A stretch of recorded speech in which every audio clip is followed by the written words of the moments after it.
Now, let's talk about something that gets even a seasoned petrol head like me a bit giddy: Quattro.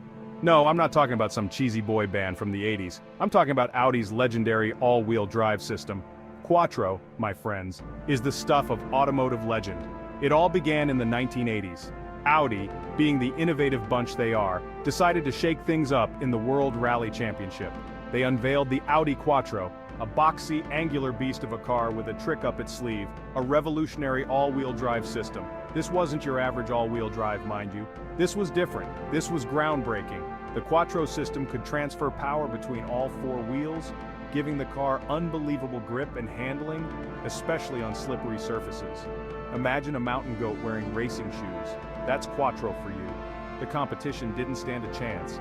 The Audi Quattro dominated the rally circuit, leaving its rivals eating its dust, or should I say snow, gravel, whatever the terrain threw at it.